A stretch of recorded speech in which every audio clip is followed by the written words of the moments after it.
2월이 됐습니다. 어떤 마음 드세요? 여러 가지 마음 드시죠?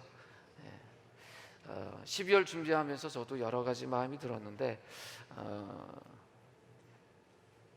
한 목사님이 저희들 예배 기획회를 할 때 12월을 어떻게 규정할까 고민하고 있을 때 툭 던진 말이 이 더불어 크리스마스라는 이야기였습니다. 순간 저거다 싶었습니다. 왜냐하면 저희가 12월이 되면 늘 한 해를 이렇게 돌아보고 성찰하는 시간을 갖잖아요. 지난 시간들을 돌아봅니다. 그럼 감사할 내용들도 참 많지만 한켠에 좀 아쉬움도 남아요. 좀 더 열심히 살았으면, 좀 더 제대로 살았으면 하는 그런 마음도 듭니다. 늘 그렇듯이 우리는 한 해의 제일 마지막 부분, 이 12월에 반성과 성찰의 시간을 갖습니다.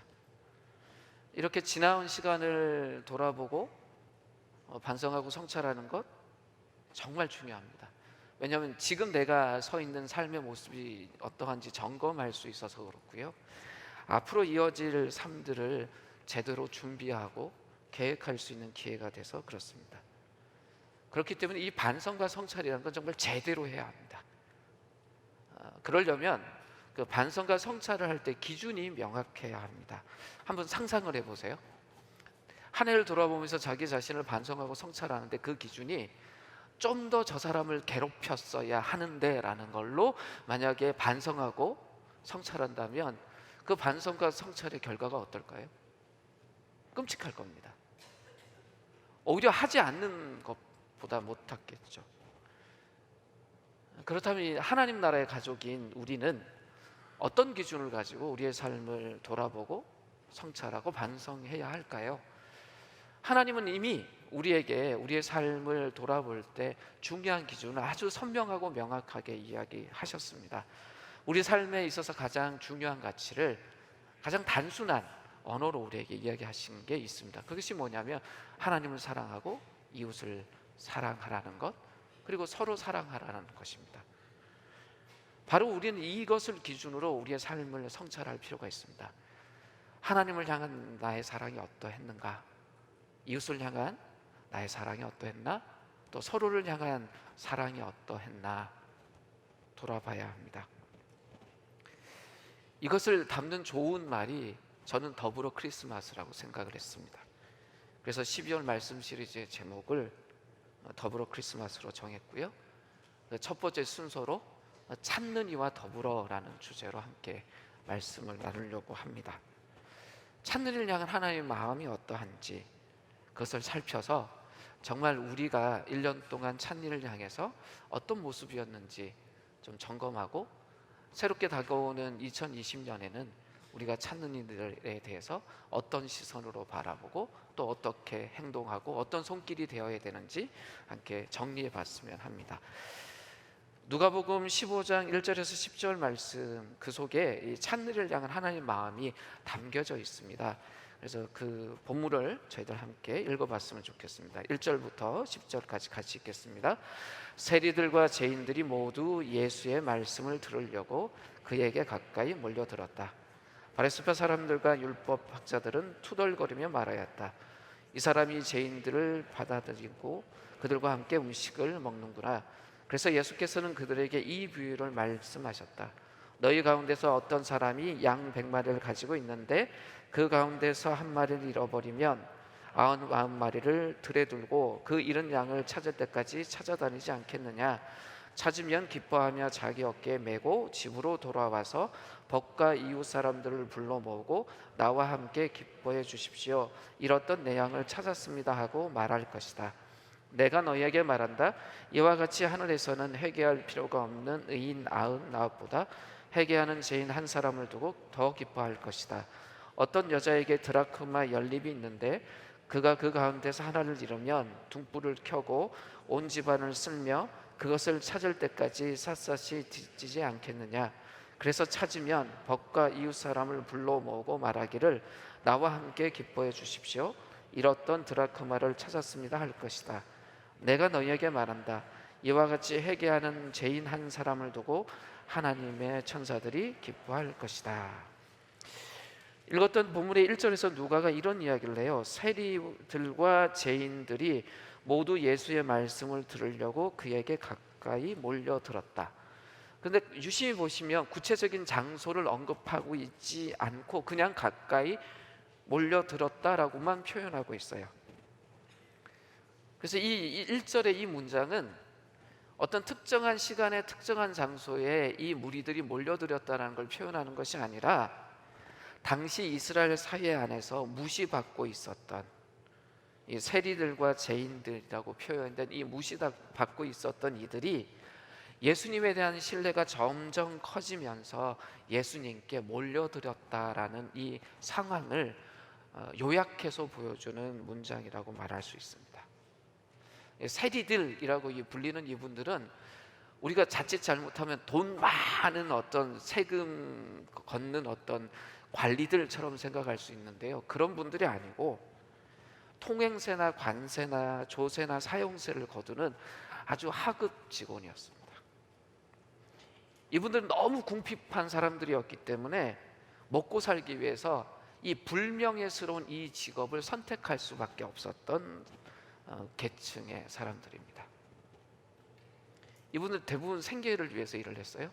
그러다 보니 공식적으로 정해져 있는 세금보다 더 많이 걷었습니다. 사람들 눈에는 좋게 보일 수가 없었죠. 전체적으로 부정직하다는 평판을 듣는 사람들이었습니다. 늘 욕먹는 사람들이었습니다. 죄인들이라고 불리는 사람들은 이 바리새파 사람들 눈에는 소망이 없다라고 여겨지는 사람들이었어요. 왜? 굉장히 불경건한 사람들이었거든요.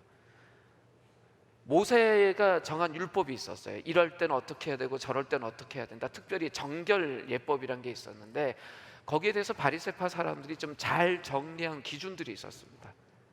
근데 이 죄인들이라고 불리는 분들은 이 바리새파가 정해놓은 이 결정에 주의 깊게 행동한 적이 별로 없어요. 그러니까 바리새파 사람들, 그 당시 종교 지도자들이 생각하기에 이 죄인들이라고 불리는 사람들은 그 사람들이 볼 때 경건을 실천하지 않는 정말 죄인들처럼 보이는 그런 사람들이었습니다. 이 세리들과 죄인들이라고 불리는 분들에게서 그분들의 마음속으로 들어가서 신뢰를 얻는다는 건 굉장히 좀 어려운 상황이었습니다. 왜냐하면 이분들이 마음에 짐이 있고 자신들의 마음을 꽁꽁 닫아둔 사람이라서 그렇습니다. 당시 종교 지도자들이 이분들을 비난했어요. 문제가 있다고, 도덕적으로 엄청난 문제가 있다라는 그 비난을 거듭 들어야만 했습니다.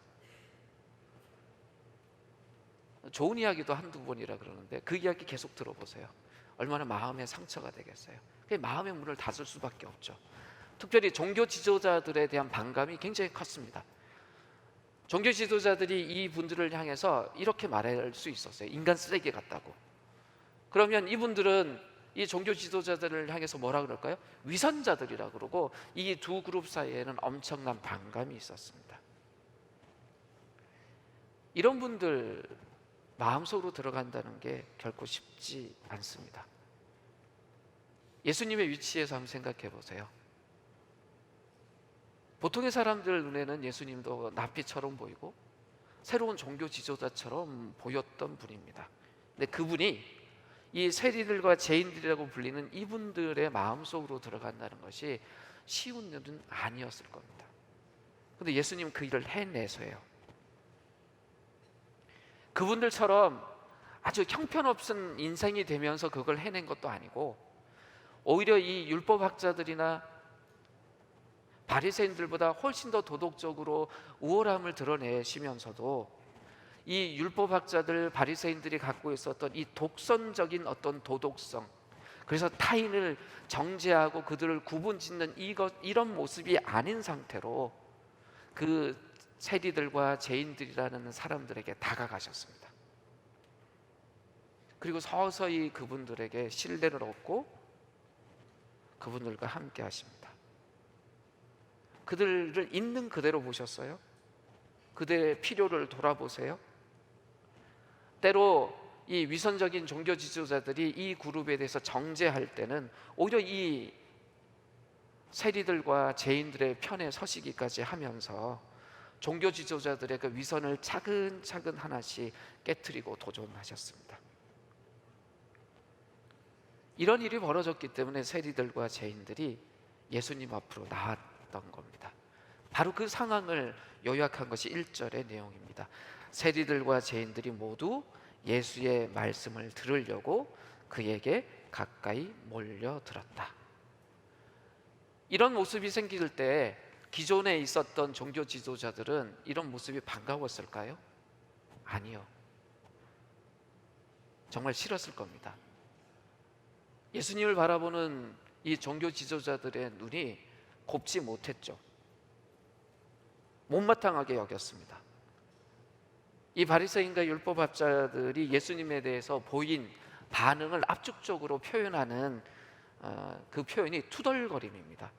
2절에 보시면 이렇게 되어 있죠. 그들이 투덜거리면서 이렇게 이야기해요. 이 사람이 죄인들을 맞아들이고 그들과 함께 음식을 먹는구나 라고 이야기를 합니다. 한번 생각해 보십시오. 누구보다도 종교 지도자라면 하나님의 마음으로 사람들을 바라봐야 되는 사람이에요. 세리와 죄인들에 대해서도 그 어떤 사람들보다 하나님의 시선으로 그들을 대해야 하는 사람들이었지만 이 종교 지도자는 그렇게 하지 못했습니다. 독선적인 도덕성으로 굳어져 있는 그들은 그 세리들과 죄인들에게 다가가는 예수님마저 비난하고 공격합니다. 예수님을 공격했던 그들의 말 속에 예수님이 이 세리들과 죄인들에게 어떻게 다가가셨는지 그 내용이 있어요. 뭐라고 이야기해요? 죄인들을 맞아들이고 그들과 함께 음식을 먹는구나라고 되어 있는데, 이 맞아들이다라고 번역된 이 헬라 동사에 두 가지 의미가 있습니다. 하나는 영접하다, 말 그대로 다정하게 맞이하다라는 의미가 있어요. 종교 지도자들은 이들을 거부하고 배척했는데 예수님은 다정하게 그 대상들을 영접하고 다정히 맞이한 분입니다. 또 한 가지 의미는 기대하다, 기다리다라는 의미가 있습니다. 예수님 어떤 분이셨어요? 죄인들과 함께하기를 갈망하셨고 그들이 예수님에 대한 의심을 극복할 수 있을 때까지 기다리셨습니다. 그리고 결국엔 그들을 뜨겁게 안아주셨습니다. 그들과 함께 어울리셨어요. 함께 어울렸다는 걸 이 종교 지도자들이 어떻게 이야기해요? 그들과 함께 음식을 먹는구나 라고 이야기를 합니다. 죄인들의 친구가 되셨고 그들과 함께 식사를 나누십니다. 이렇게 투덜투덜거리고 수근수근거리는 이 종교 지도자를 향해서 예수님이 하나님의 마음이 도대체 어떤 것인지 좀 깨달아라 라는 그 마음을 품고 이야기를 하십니다. 그래서 3절에 이렇게 기록되어 있죠. 그래서 예수께서는 그들에게 이 비유를 말씀하셨다. 두 가지 비유가 이어지는데 이 비유를 듣는 청중이 누구인지를 우리는 잃어버리면 안 됩니다. 누굽니까? 이미 하나님을 알고 있다라고 생각한 사람들, 그 누구보다도 하나님에 대해서 잘 알고 있다고 생각했던 바리새파 사람들과 이 종교 지도자들, 율법 학자들에게 하시는 이야기였어요. 근데 실상 그들은 하나님의 마음을 전혀 몰랐습니다. 그래서 예수께서 그들의 그 무지를 깨우쳐 주시는 겁니다. 첫 번째 비유가 4절에서 7절이죠. 같이 한번 읽어볼까요? 너희 가운데서 어떤 사람이 양 100마리를 가지고 있는데 그 가운데서 한 마리를 잃으면 99마리를 들에 두고 그 잃은 양을 찾을 때까지 찾아다니지 않겠느냐? 찾으면 기뻐하며 자기 어깨에 메고 집으로 돌아와서 벗과 이웃 사람을 불러 모으고 나와 함께 기뻐해 주십시오. 잃었던 내 양을 찾았습니다 하고 말할 것이다. 내가 너에게 말한다. 이와 같이 하늘에서는 회개할 필요가 없는 의인 99보다 회개하는 죄인 한 사람을 두고 더 기뻐할 것이다. 예수님 종종 이렇게 표현하세요. 그러니까 흠이 많은 사람이지만 그 사람의 어떤 선한 행동과 하나님의 선한 행동을 비교하면서 하나님의 선한 마음과 선한 행동이 어떤 것인지 사람이 이해하도록 이야기하실 경우가 있습니다. 바로 이 첫 번째 비유가 그렇습니다. 사절에서 예수님이 그런 이야기 하시잖아요. 너희 가운데서 어떤 사람이 양 100마리 가지고 있는데 그 가운데서 한 마리를 잃어버리면 99마리를 들에 들고 그 잃은 양을 찾을 때까지 찾아들지 않겠냐라고 질문을 하세요. 팔레스타인 사람들은 이 양떼를 늘 받고 양치는 목자를 늘 받던 사람 아닙니까? 가장 잘 알고 있는 그 대상을 꺼내시면서 이야기하시는 거예요. 잃어버린 한 마리 양 찾는 목자의 심정이 어떻겠냐, 당연히 어떤 행동하겠냐, 그 목자가 양을 잃어버리면 어떤 마음 갖겠냐, 그 잃어버린 양에 대해서 측은즉시 갖고 반드시 행동할 것이다, 목자에게 기대하는 그 행동이 있지 않냐라고 이야기하시는 겁니다. 너희 가운데 어떤 사람이라는 이 문구는 특정한 어떤 사람만 그렇게 행동한다는 것이 아니라 목자라면 누구나 그렇게 행동할 것이다 라는 이야기입니다. 사실 목자와 그 양떼라는 이 이미지는 구약 성경 내내 하나님과 이스라엘 백성 사이의 관계를 나타내던 이야기입니다.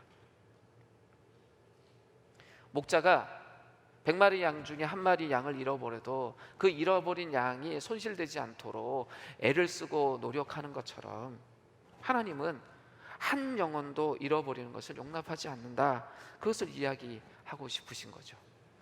양이라는 이 동물이 목자의 도움이 없으면 길을 잃었을 때 원래 자신이 있어야 될 자리로 돌아올 수 없는 그런 동물입니다. 우리가 반려동물로 데리고 이제 같이 사는 강아지나 고양이에 비하면 턱없이 부족한 아이예요. 일부러 이 양의 이미지를 가지고 하나님의 마음을 이야기하는 겁니다. 근데 이 비유를 유심히 보시면 목자가 양을 찾기 위해서 들이는 시간이나 노력에 대한 이야기는 별로 나오지 않아요. 얼마나 고생했는지 이야기를 안 해요. 예전에 주일학교 다닐 때 보면 뭐 산 넘고 물 건너 갔다 뭐 이런 이야기 했는데 이 비유에는 나오지 않습니다. 또 목자가 양을 발견한 것으로 그냥 이 비유가 끝나지도 않습니다. 양을 발견했을 때 오히려 목자 일이 시작됩니다. 5절에 이렇게 기록되어 있어요. 찾으면, 찾았어요. 근데 찾으면 기뻐하며 자기 어깨에 메고라고 되어 있습니다. 목자의 진짜 일은 양을 찾을 때까지가 아니라 그 잃어버린 양을 발견했을 때부터 시작된다라고 이야기하시는 거예요. 예수님 이 비유를 통해서 찾는 이를 향한 하나님의 마음이 어떤지 드러내고 계십니다. 7절에 이렇게 기록되어 있어요. 내가 너에게 말한다. 이와 같이 하늘에서는 회개할 필요가 없는 의인 99보다 회개하는 죄인 한 사람을 두고 더 기뻐할 것이다. 하나님은 한 사람 한 사람을 소중히 여기시기 때문에 잃어버린 영혼이 돌아올 때 기뻐하시는 분이에요.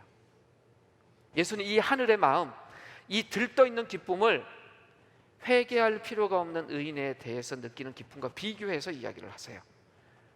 왜 이렇게 하셨냐면 실제로는 회개할 필요가 없는 의인은 존재하지 않았어요. 그런데 이 존재하지도 않는 이 존재가 자신들이라고 생각했던 사람들이 있어요. 바르세파 사람들과 율법학자들이 스스로 자신들은 길을 잃지 않은 양이라고 생각하고 살았습니다.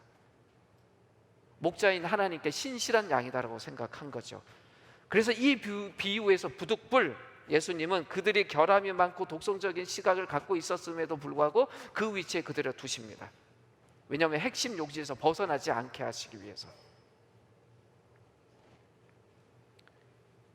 스스로 99마리 신실한 양이라고 생각했던 그들과 길을 잃어버린 이 어리석은 한 어린 양을 비교하시면서 이 잃어버린 양을 소중히 여기시는 하나님의 기쁨과 마음에 대해서 이야기를 하신 것입니다. 바리새인들과 율법학자들이 그닥 큰 반응을 하지 않은 것 같아요. 이어서 두 번째 비유를 이야기하십니다. 8절과 10절이죠. 같이 읽을까요? 어떤 여자가 드라크마 연립이 있는데 그가 그 가운데서 하나를 잃으면 등불을 켜고 온 집안을 쓸며 그것을 찾을 때까지 샅샅이 뒤지지 않겠느냐. 그래서 찾으면 벗과 이웃 사람들을 불러 모으고 말하기를 나와 함께 기뻐해 주십시오. 잃었던 드라크마를 찾았습니다 할 것이다.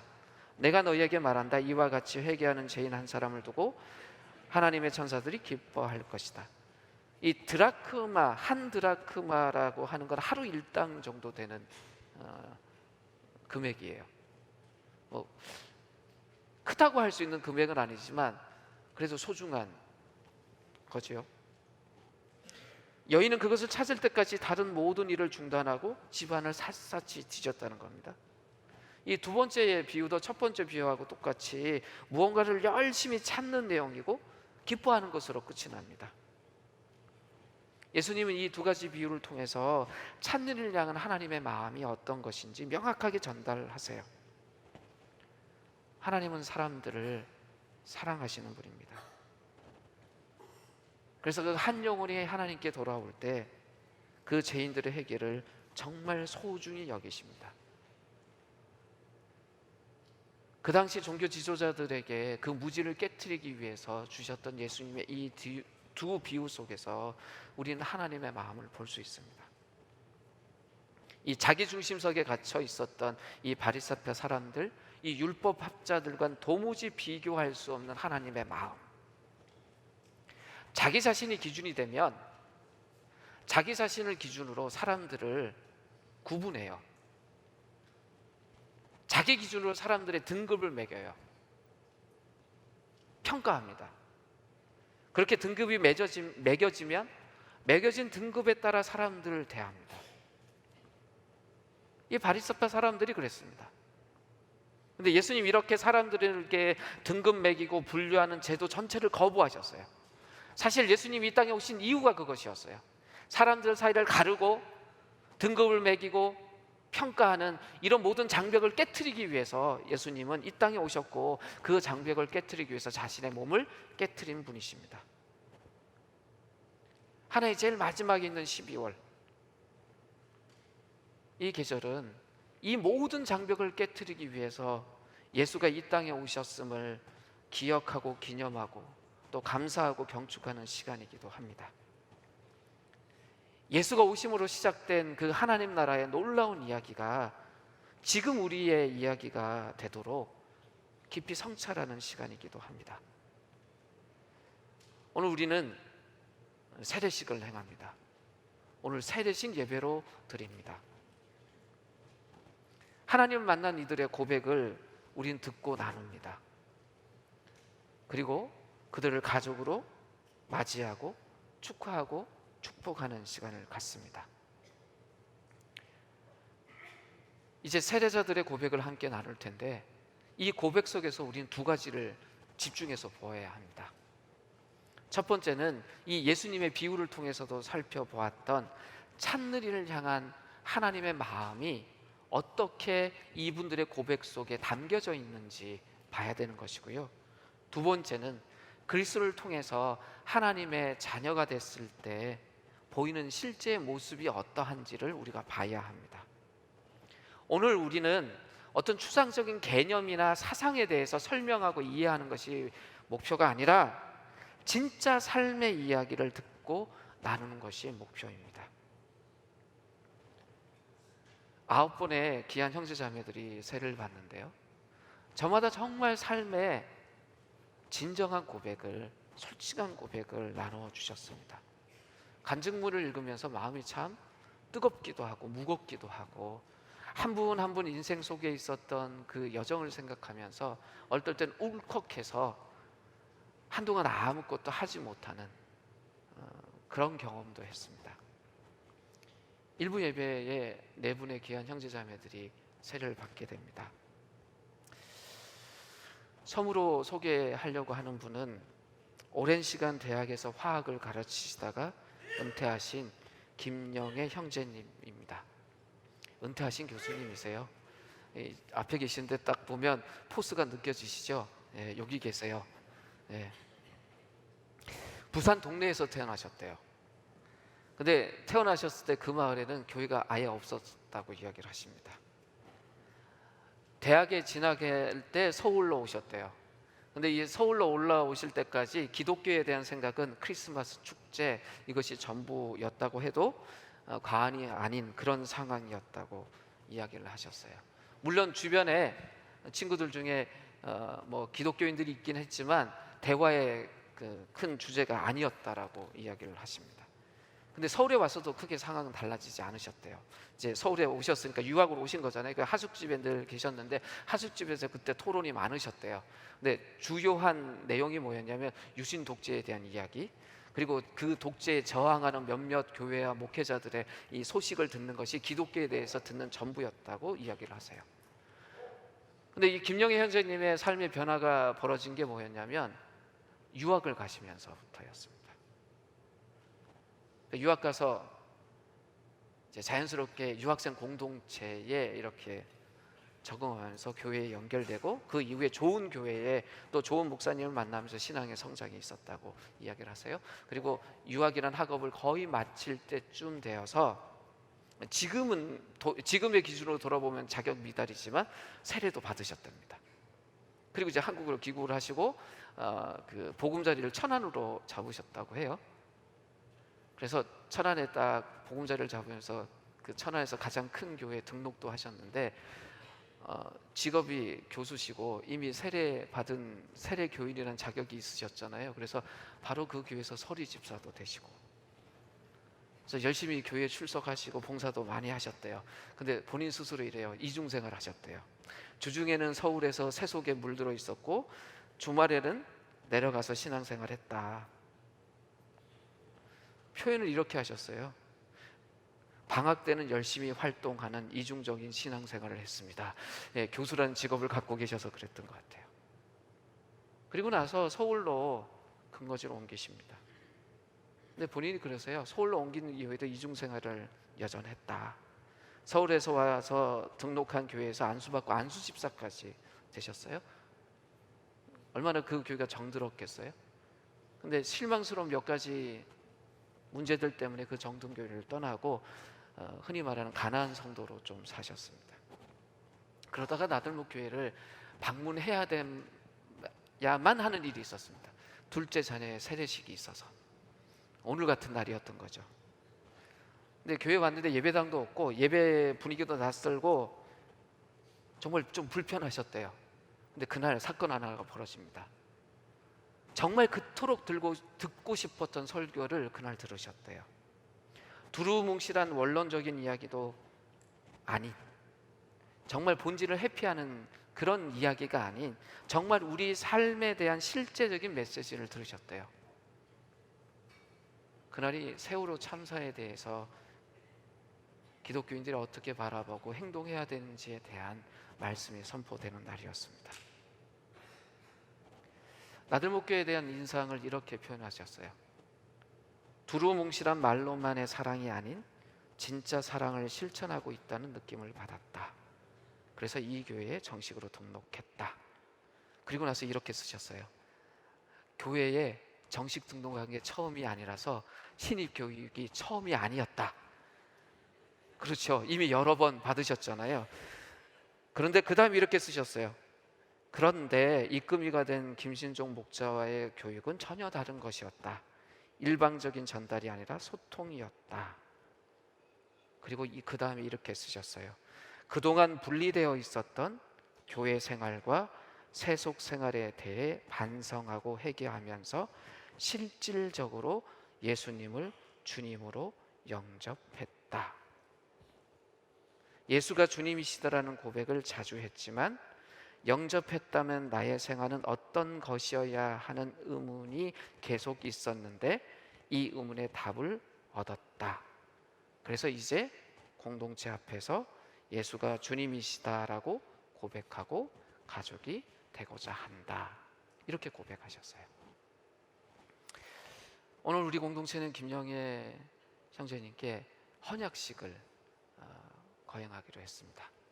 이미 세례를 받으신 것이 있기 때문에 헌약식을 거행하기로 했습니다.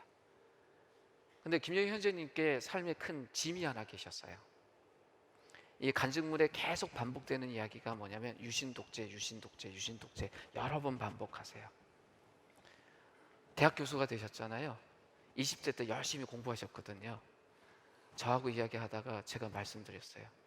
20대 때 학생운동 못한 것 때문에 마음에 짐이 있으세요? 그랬더니 그러시대요.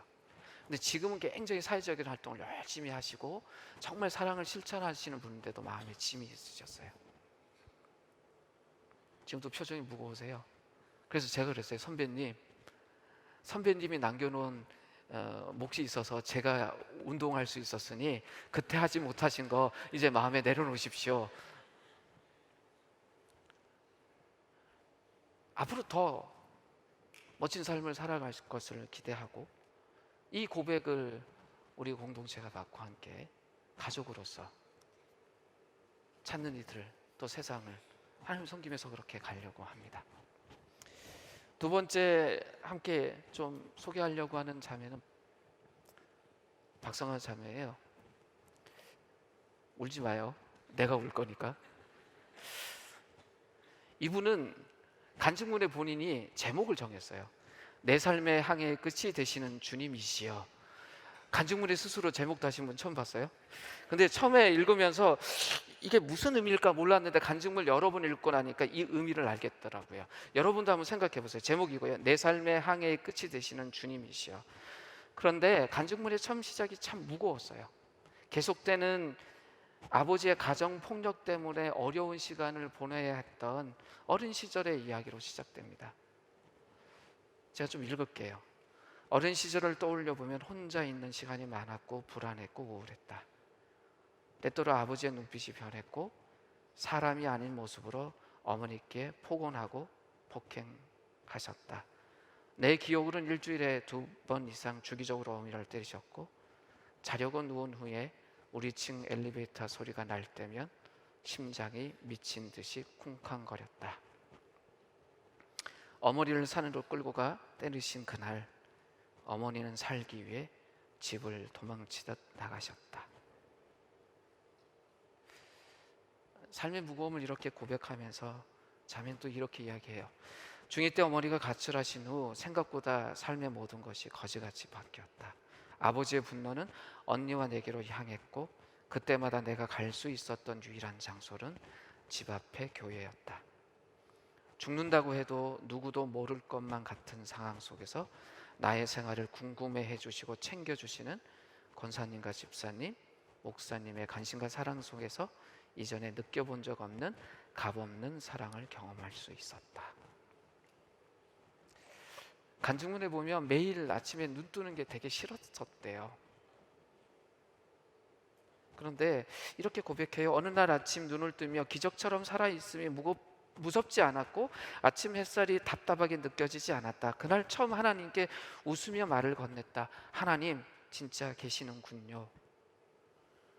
절대 해방될 수 없을 거라 믿었던 마음속 감옥에서 풀려나던 그 중 하나님의 존재를 느끼며 그분의 임재에 감사 기도를 드리게 되었다. 그 후 고등학교 시절 같은 반이었던 친구의 권유로 매일 아침 함께 큐티를 하며 하나님과의 1:1 교제가 무엇인지 경험하게 되었고 대학생이 되어서는 SFC 활동을 하며 신앙적인 교육과 훈련을 받게 되었다. 제가 왜 딱딱딱 읽었냐면 굉장히 보수적인 팀이거든요. 거기서 교육받았대요. 그러면서 본인을 이렇게 고백해요. 하나님을 만난 후 가장 달라진 점은 삶의 방향성과 가치관이다. 나에게 향해 있던 삶의 방향과 삶의 무게가 분산되고 가벼워졌다. 하나님을 사랑하며 하나님의 울타리 안에서 살아가고 싶어졌다. 다른 사람들을 사랑하고 싶어졌다. 그래서 직업도요 그걸 선택하셨어요. 그런데 그 다음에 이어지는 고백에서 이렇게 이야기를 합니다.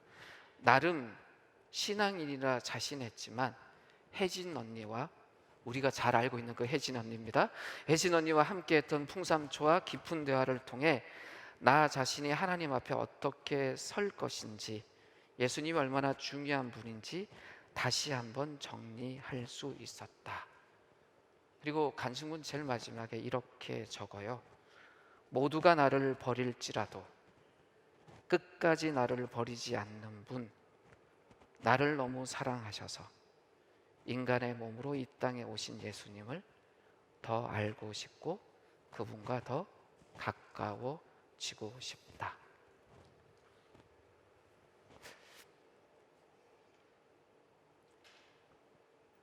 가장 지켜줘야 될 대상인 부모님, 자매가 담고 있어요. 근데 이렇게 고백해요. 세상 모두가 날 버리더라도 나를 버리지 않을 그분을 나 이제 만났다고. 그래서 그분을 더 알아가고 싶다고 이렇게 고백합니다. 이 고백 위에 오늘 우리는 박성은 자매에게 제례를 베풀고 가족으로 맞아드리려고 합니다. 세 번째 소개할 분은요, 얼굴을 보여주고 싶어요. 네, 저기 윤달빛 자매 사진 한번 띄워주시겠어요? 대한민국 분이잖아요. 근데 이분이 태어나기는요 키르기스탄에서 태어나서 키르기스탄에서 사신 분이에요. 그러니까 원래 대한민국 분이 아니세요. 우리하고 다른 방식으로 대한민국 사람이 되신 분이에요. 그러니까 지금 현재 대한민국 분이시잖아요. 그래서 간증문도 대한민국 사람답게 한글로 잘 정리해서 주셨어요. 그래서 제가 읽을 수 있었어요. 그런데 되게 어려 보이시죠? 그런데 7살, 6살, 5살 세 아이의 엄마이세요. 키르기스탄에서 태어나서 사셨어요. 그 동네가 어떤 동네인지 아시잖아요. 그런데 예수님 만나기 전에는 종교에 대해서 아무런 생각도 없었고 본인의 정체에 대해서도 별 생각 없이 사셨대요. 그냥 어른이 되면 그냥 돈 많이 벌고 그냥 행복하게 살아야지 이런 생각밖에 없으셨답니다. 근데 이 다음부터 이야기를 잘 들으셔야 돼요. 사람들의 연결고리가 계속 나와요.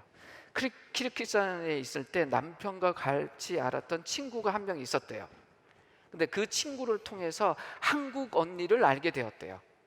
근데 그 언니를 통해서 키르기스탄에서 활동했던 선교사님 2분을 만나게 돼요. 근데 이 선교사님들 덕분에 한국에 있는 키르기즈 교회를 접하게 돼요. 이제 몇 번 건너왔죠.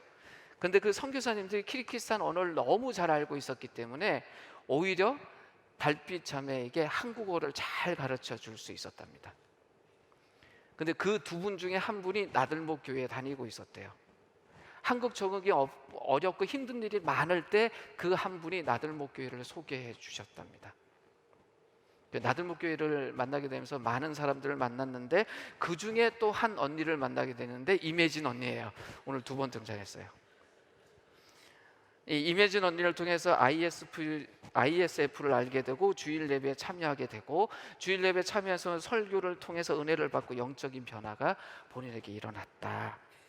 근데 가장 큰 게 뭐였냐면 인생에 대해서 새롭게 생각하기 시작했다는 거예요. 그 예수님에 대한 믿음도 점점 깊어져 갔다라고 이야기를 해요. 윤돌빛 자매가 예수님에 대해서 이렇게 고백해요. 예수님은 나 같은 죄인을 위하여 대신 십자가를 지신 하나님의 아들이고 성경이 예수님에 대해 말하는 모든 것이 사실이라는 것을 믿습니다 라고 이야기를 합니다. 전혀 다른 문화 속에서 살다가 이곳에 와서 예수님을 처음 만난 자매의 고백이에요. 세례를 준비하면서 기도문을 정리했는데요, 이 기도문을 그냥 읽어드리고 싶더라고요. 하나님을 알기 전까지 저는 너무 나약하고 힘없이 살았습니다. 많은 유혹에 흔들렸습니다. 하지만 하나님을 알게 되면서 제 삶은 흔들림 없이 강인해졌고 예수님이 행하신 것처럼 세상의 많은 어려운 사람들을 돕고 싶다고 생각했고 그것을 위해 저 자신이 강해져야 하고 예수 안에서 모두를 사랑해야 한다고 생각했습니다. 그 다음부터 주목하세요. 세례를 받아 예수님의 진정한 일손이 되어 사랑을 실천하려고 하니 힘을 주시고 항상 주님만을 사랑하고 믿고 따르는 달빛이 되게 도와주세요. 이렇게 쓰셨어요. 이방의 땅에서 이방인으로 산다는 게 쉬운 일이 아닙니다. 낯선 땅에서. 근데 자매의 고백이 이래요. 예수님이 나게 하셨던 것처럼 이제 나 그렇게 살겠습니다 라고 고백을 합니다. 마지막으로 소개할 형제는 웃는 미소가 너무 아름다운 분인데요, 정유석 형제님. 대학원에서 지금 내공학을 전공하고 있어요. 그래서 말할 때 좀 부담스러워요. 내 뇌를 검색하고 있지는 않을까 뭐 이런 생각도 들어요. 근데 이 형제의 문장이 되게 간결해요. 작가를 해도 되겠다 싶은 마음이 들 정도로. 그런데 되게 무거운 고백으로 간증이 시작돼요. 첫 번째 문장에서 저는 한참 서 있었어요. 나는 신이 존재함을 믿지만 신과의 관계 안에 살지 않았음을 고백한다. 너무 많은 말이 담겨 있더라고요. 그리고 간증이 이렇게 끝납니다. 나보다 타인을 위해 달라는 핑계로 하나님을 직접 대면하기까지 오랜 시간이 걸렸습니다. 하나님이 주신 저의 올곧은 성품이 저의 것이 아닌 저에게 주신 하나님의 선물임을 알면서도 하나님을 알아가려고 하지 않았던 저를 용서해 주세요. 저를 위해 희생하고 누구보다 사랑하고 있음을 믿어 의심치 않습니다. 하나님과의 관계 속에서 풍요로움을 누리고 하나님이 주신 사랑을 제대로 누릴 줄 알며 이 사랑을 하나님의 뜻에 맞게 소외된 이웃에게 나누겠습니다라는 기도로 끝나요. 근데 이분이 어릴 때 별명이 뭐였냐면 신 없어도 살 사람이었대요. 왜냐하면 타의 모범이 되던 사람이었어요. 정말 도덕적인 아이니까 주변의 모든 분들이 그렇게 말을 한 거죠. 근데 본인은 별명처럼 신 없이 살고 싶었던 건 아니었지만 신이 주신 능력으로 꿋꿋이 이겨내고 있음을 칭찬받고 싶었기 때문에 그렇게 살았던 것 같대요. 그러면서 이런 표현을 써요. 나의 감기가 누군가의 위독한 병보다 더 아프다고는 하지만, 그렇죠, 내 감기가 다른 사람 병보다 더 크게 느껴지잖아요. 그런데 나의 시련은 누군가의 절망과 위기보다는 상대적으로 나았기 때문에 삶의 형편이 좋았던 것 같아요. 신이 있다면 나보다는 이들을 위해 일을 해주었으면 바랐다, 이렇게 살았대요. 정말 착하게 산 거죠. 근데 본인이 이렇게 고백합니다. 그동안 착한 척 살았지만 실은 교만과 겸손 사이에서 위태로운 줄타기를 했던 것 같았다. 나의 정체성이 자만시간 오만으로 변하여 신은 배제된 채 누구보다 더 자기중심적인 사람으로 살아왔을 수도 있다는 생각은 꽤나 충격적이었다. 돌이켜보면 이타적인 행위의 목적이 점점 타인이 아닌 나를 위한 일이 돼버렸고, 이런 잘못된 축적은 내 안에 더 이기적이고 자만심으로 채워 내가 그동안 도왔던 주변 사람들의 마음을 어루만져 컨트롤할 수 있는 그들의 신이 되고자 했던 과거의 지난 날들을 고백한다. 무슨 책 읽는 것 같죠? 근데 이분이 간증문 쓴 거예요. 그리고 무슨 이야기를 하냐면요, 하나님을 내 인생의 조연이 아닌 주연, 즉 나의 주인으로 받아들이기로 결심한 이후 올해 여름부터 풍삼초를 듣게 되었다. 서영석 목사님과 함께 하나님을 알아가면서 그동안 느끼지 못했던 하나님의 사랑을 느낄 수 있었다.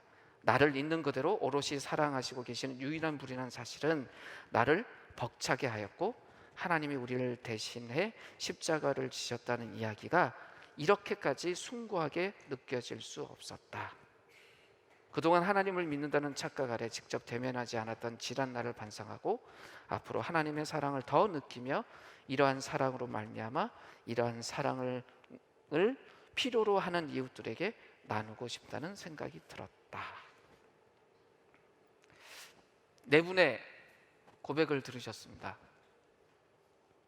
두 가지를 봐야 된다고 했던 거 기억하시나요? 첫 번째는 찬이를 향한 하나님의 마음이 어떠한가, 왜 그렇게 간절할 수밖에 없는지를 봐야 된다는 것이었고, 두 번째는 그리스도를 만난 사람의 실제 삶의 모습이 어떤지에 대한 것이었습니다. 근데 이분들의 고백에서도 보면 어때요? 하나님은 끊임없이 이분들을 찾아오셔요. 근데 하나님이 가장 즐겨 사용하는 방식이 뭐냐면 이미 하나님을 만난 사람을 통해서 찾는 일을 만나는 거예요. 주변에 수도 없이 많은 분들이 이분들 옆에서 계속 만남을 가졌습니다. 정유수 형제는요, 오랜만에 만난 친구의 한마디 그 만남과 말 때문에 깊은 성찰을 하면서 반성을 하고 그랬다고 이야기를 해요.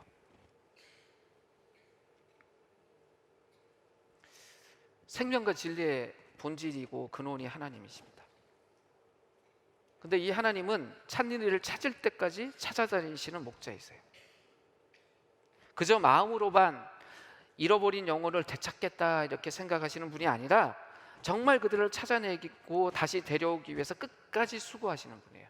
목자가 한 마리 양을 찾기 위해서 애쓰는 것, 여인이 동전 하나를 찾기 위해 노력하는 것보다 하나님은 한 영혼을 더 찾기 위해서 애쓰고 수고하시는 분이에요.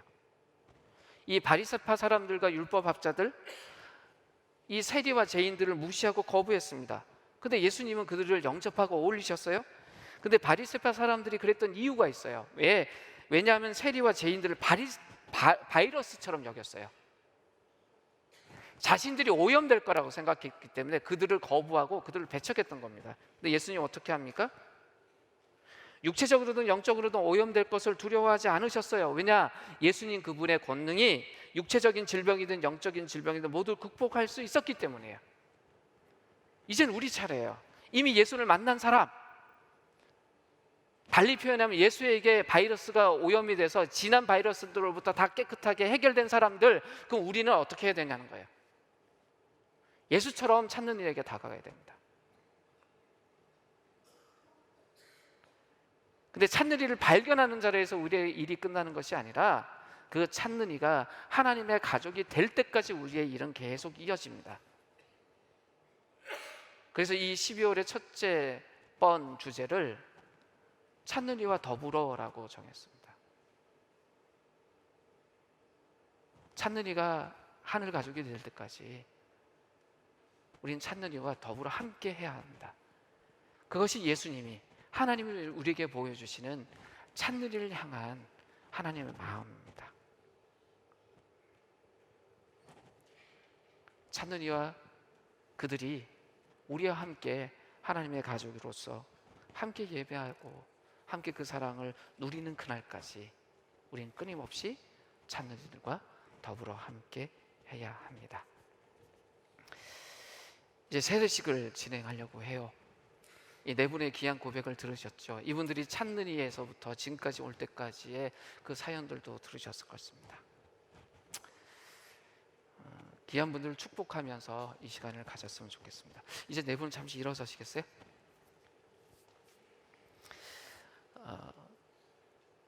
인생의 고백을 적어주셔서 감사하고요. 이제 네 가지 질문을 할 텐데 잘 들으시고, 정말 이 이야기들이 정말 나의 이야기다라고 생각이 되시면 아멘 혹은 예라고 이야기해 주십니다. 오른손 이렇게 한번 드시죠. 네. 제가 묻습니다. 첫 번째, 여러분은 하나님께서 세상을 지으시고 여러분의 주인이신 것을 믿으십니까? 두 번째, 여러분은 하나님이 주인이신 세상에서 내가 주인으로 살기 때문에 나와 세상이 이토록 고통스럽고 결국 우리 모두가 심판 안에서 신음하며 마지막에 죽음에 이르게 될 것이라는 죄의 심각성에 대해서, 죄의 본질에 대해서 알고 믿으십니까? 세 번째, 소망이 없는 우리를 위해서 예수께서 오셔서 우리를 위해 대신 심판받으시고 우리가 하나님 앞에 설 수 있는 은혜의 길을 열어주셨다는 사실을 믿으십니까? 네.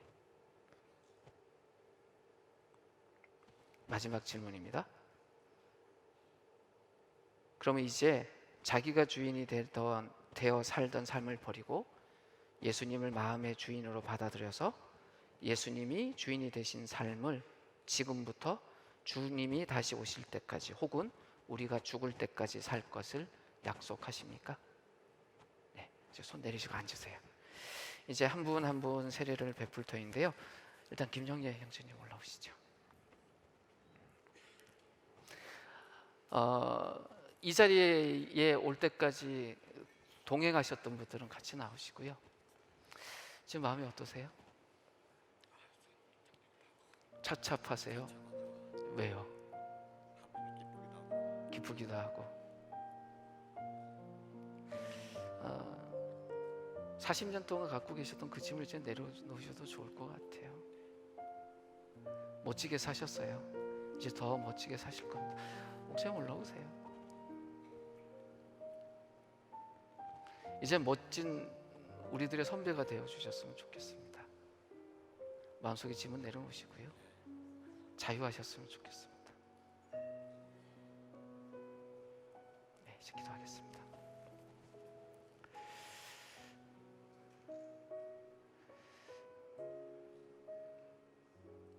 성부와 성자와 성령의 이름으로 김영애 형제님이 하나님의 아들이 된 것을 선언합니다. 그동안 마음속에 두고 있었던 무거운 짐들을 내려놓고 이제는 하나님과 이웃을 또 후배들을 위해서 더 멋진 삶을 사는 아들이 되게 하여 주시옵소서.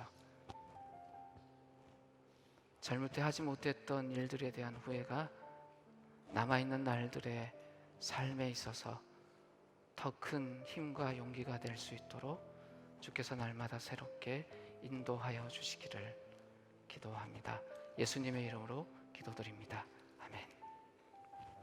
축복하시겠어요?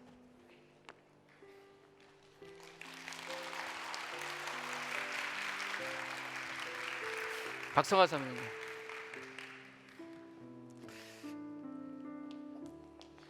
예, 함께 하셨던 분들 올라오시고요. 키가 크세요?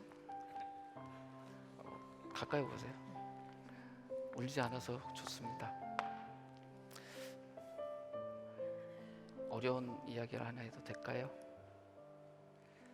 엄마 아빠를 용서할 수 있겠어요? 어렵지만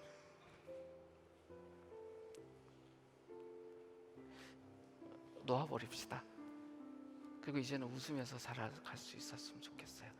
스스로 우리 감옥 속에 들어가지 않기로 해요. 이제는 웃으면서 할 수 있기를, 성화자님의 삶이 아름다움으로 가득 차기를, 지금 이렇게 아름다운 모습이 있는 것처럼 스스로 다시 그 감옥 속에 들어가지 않았으면 좋겠어요. 오늘 아침에 가장 먼저 뭐가 생각났어요? 아무 생각이 없었어요? 그날처럼 눈을 떴을 때 삶이 가볍고 처음 말을 건넸던 그날처럼 하나님 정말 계시군요 라고 말했던 그 아침이 계속 반복될 수 있기를, 그런 삶이 매일같이 열릴 수 있기를 우리 그렇게 살아갔으면 좋겠어요. 기도하겠습니다. 성부, 성자, 성령의 이름으로 박성화 자매가 하나님의 딸이 된 것을 선언합니다. 오랜 시간 삶과 마음에 감옥처럼 누르고 있었던 모든 무게로부터 하나님 자유롭게 하여 주시고, 이제는 절대 우리를 놓아버리지 않는 그 주님과 함께 인생의 길을 걸어가고, 또 소원하는 것처럼 그 어려움 속에 있는 자들에게 그 자유와 사랑을 전달하는 삶을 살게 하여 주시옵소서. 예수님의 이름으로 기도드립니다. 아멘.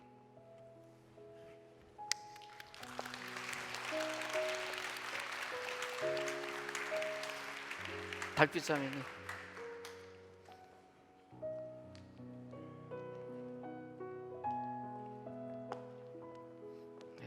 한번 돌아서 한번 보여주세요. 네, 100%이시죠, 그죠? 네.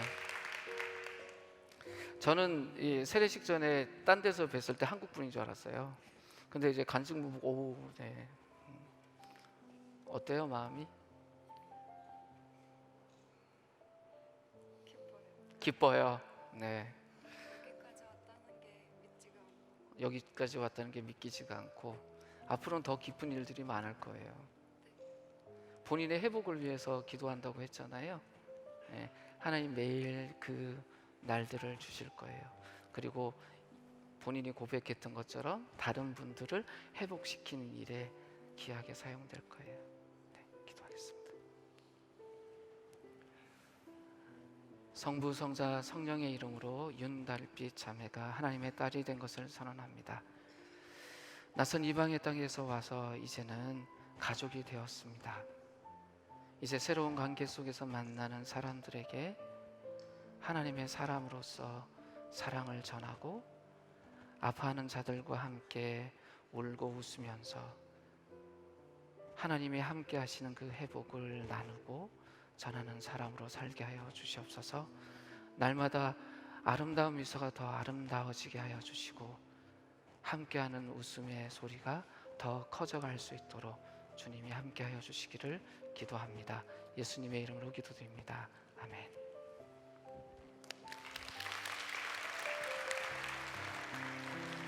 나오세요.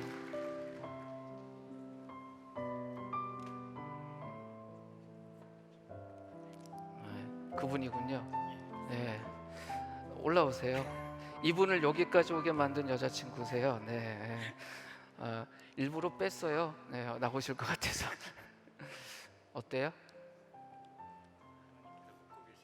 하나님 웃고 계신 것 같다고요. 왜요?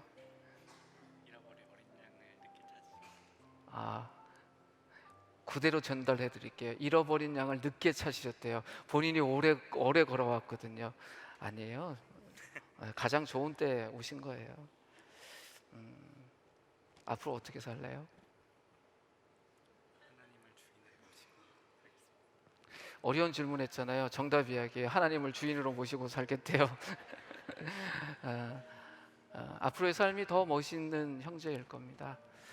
우리의 가족이 되어줘서 고맙습니다. 네, 기도하겠습니다.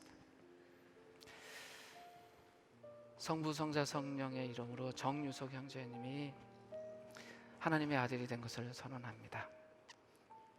그동안 삶의 여정 속에서 스스로 질문하고 답을 찾으면서 걸어왔던 그 길 속에서 어렴풋이 하나님을 알았지만 이젠 진짜 하나님과 동행하며 함께 살며 사랑하며 또 그 사랑을 아직 하나님을 알지 못하는 사람들에게 나눠주며 살고자 합니다. 매일에 걸어가는 그 여정에 하나님 함께 하시고 형제의 그 꿈을 우리와 함께 이루어 주시옵소서. 예수님의 이름으로 기도드립니다. 아멘.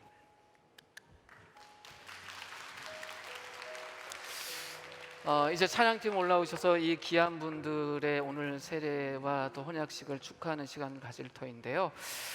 또 축하하실 분들 같이 올라오셨으면 좋겠어요. 하나님이 가장 기뻐하시고 소중히 여기실 이 날에 우리가 함께 가족이 되고 또 축하할 수 있다는 게 너무나 행복합니다. 진심을 담아서 함께 축하하고 축복하겠습니다.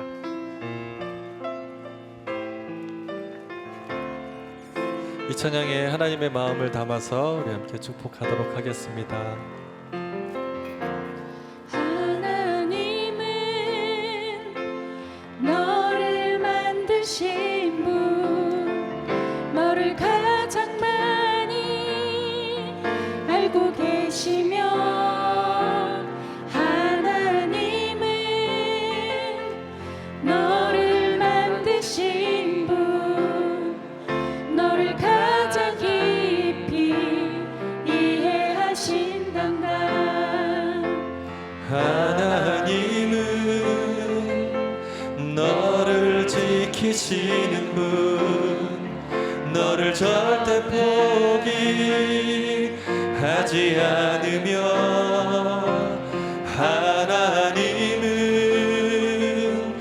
너를 지키시는 분, 너를 쉬지 않고 지켜보신단다. 그의 생각 셀 수 없고 그의 자비 무궁하며 그의 성실 날마다 새롭고 그의 사랑 끝이 없단다. 우리 2절은 큰 소리로 다 같이 함께 축복하도록 하겠습니다. 하나님은 너를 만나시는 분. 1절로 다시 할게요. 이때가 나왔네요. 하나님은 너를 원하시는 분, 하나님은 너를 원하시는 분, 너와 같이 있고 싶어 하신단다. 하나님은 너를 인도하는 분, 광야에서도 폭풍 중에도 하나님은 너를 인도하는 분, 푸른 초장으로 인도하신단다. 그의 생각 셀 수 없고 그의 자비 무궁하며 그의 성실 날마다 새롭고 그의 사랑 끝이 그의 생각 셀 수 없고 그의 생각 셀 수 없고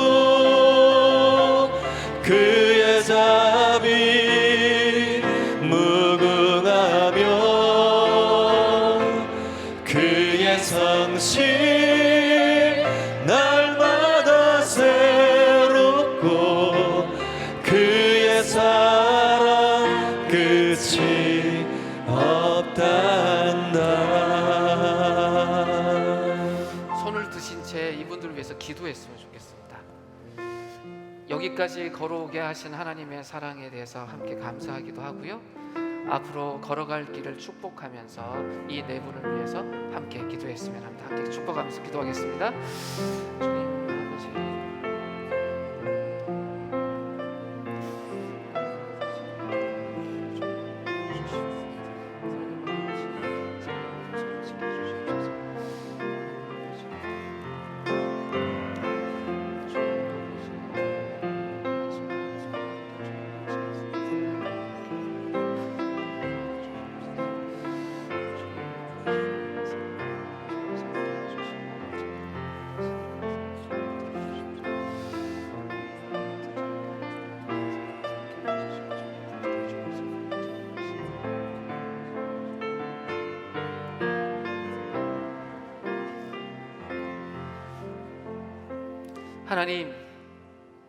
하나님이 가장 기뻐하시는 이 날에 우리가 함께 이곳에 있습니다.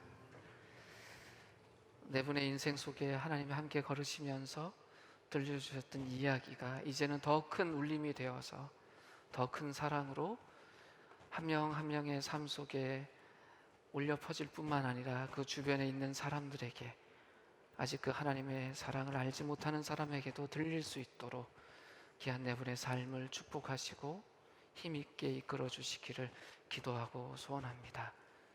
우리의 주인이신 예수 그리스도 이름으로 기도드립니다. 아멘. 귀한 분들을 박수 한번 축하하겠습니다.